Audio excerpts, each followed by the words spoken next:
welcome back to Melbourne Railway Videos.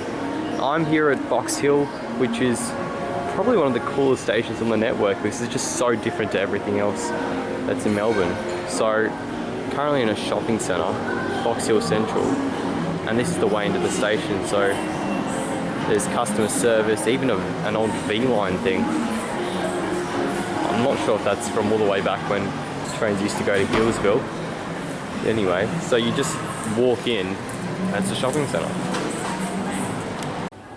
This is more of a look at the concourse. So there's a spot for bikes to park. This is the way down around here to some of the platforms.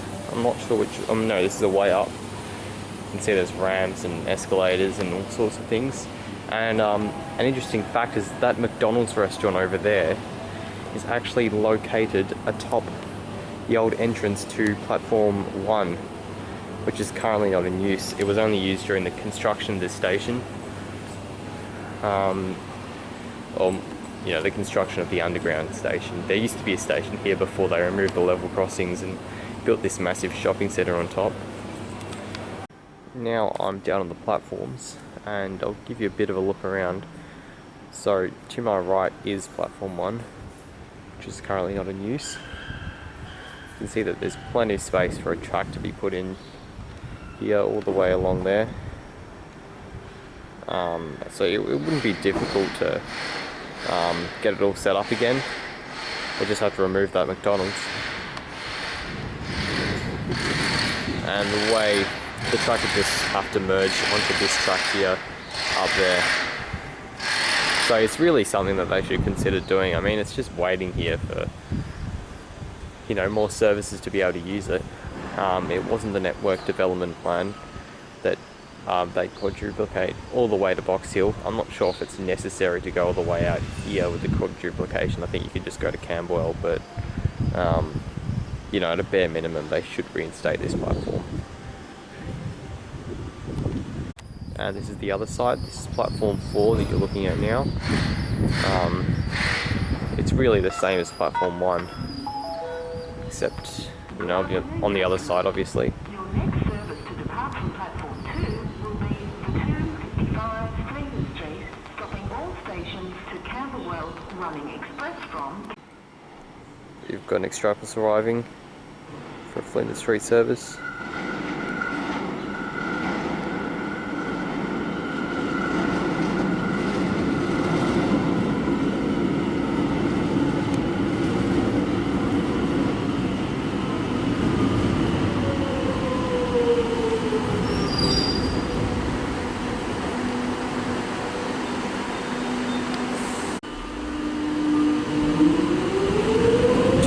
M is leading.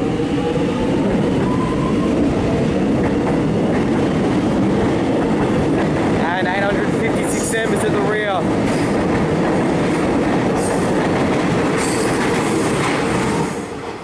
It's very noisy because all the sound is amplified through the tunnel structure. That will stop next at, I think, Mont Albert.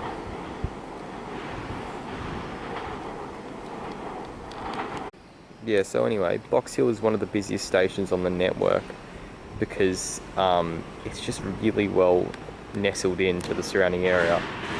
So obviously they built the shopping centre over the top, so people can just come directly in here and use the station. But they've also built some high-rise buildings around Box Hill. It's one of the few places in Melbourne which has like a really dense living arrangement. So all those people can just funnel in here and use the station, and as a result, it's, I believe, the busiest non-CBD station on the network. And that's only going to get busier because they're building Suburban Rail Loop, and this is going to be the terminus station of Suburban Rail Loop East, the first section. And I was reading some of the document files the other day, and I think they expect something insane like 75,000 people every day to use the Suburban Rail Loop station, so that would only add to the amount of people using this metro station. But yeah, it's a really good spot for the Suburban Rail Loop to end, or at least pass through eventually, because it already has that dense sort of arrangement So it's easy to capitalise on that. You can really see Box Hill becoming a mini CBD, as they're trying to do by decentralising the CBDs, the main CBD in Melbourne City, by creating a number of mini CBDs. Another clever part of this structure is how they've integrated a... Ooh, hang on, I'll come back to that. Looks like we've got another not-in-service train passing.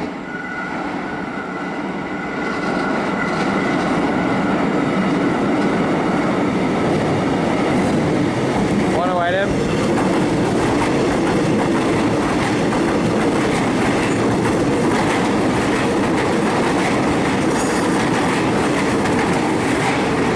And 979M.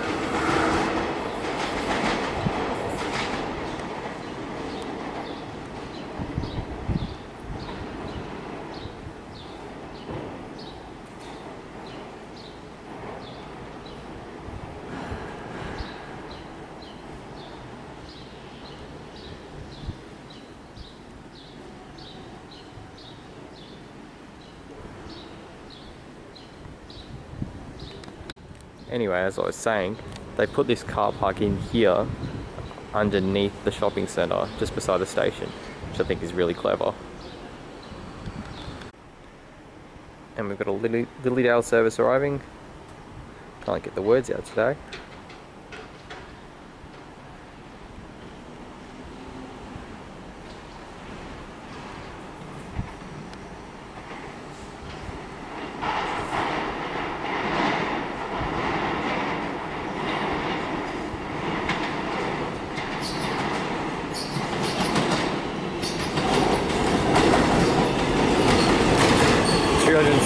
M.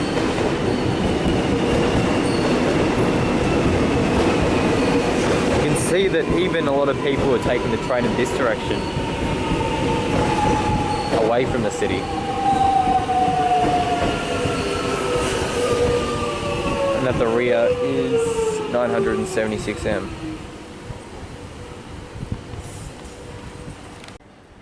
You can just see how many people got off.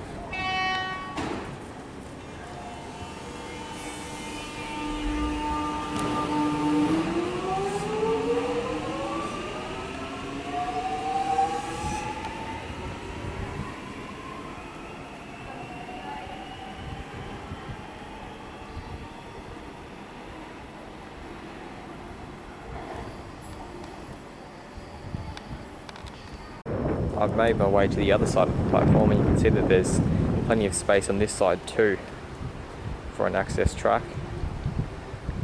So yeah, it's definitely something that should happen. But in terms of things that will happen, I thought I'd give you a bit of information about the suburban rail loop stop, which is going to be here. So it's going to be built with terminating facilities. It'll be a bit similar to Bondi Junction, I think, in Sydney, which has those terminating facilities beyond the platform.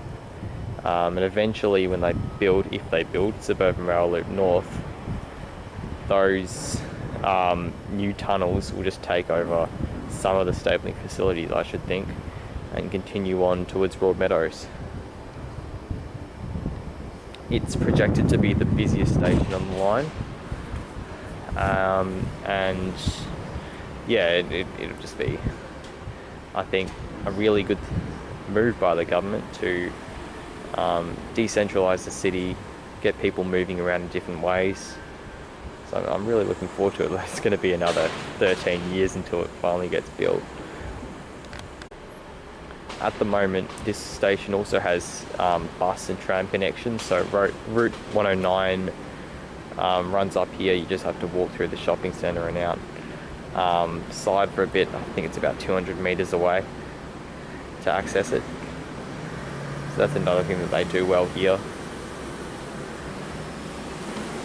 Here's a quick overview of the platform looking towards the city.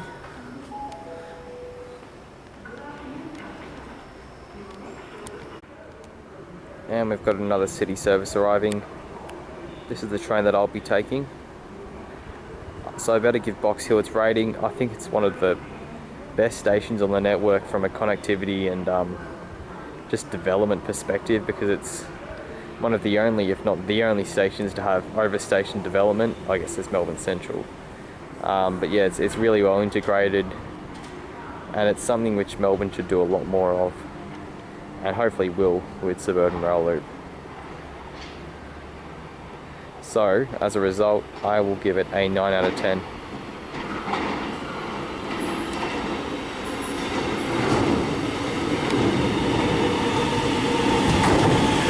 $8.59M.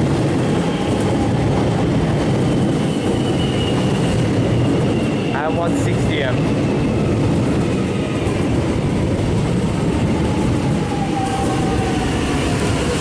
Thanks for watching this video, and I'll see you on the next one.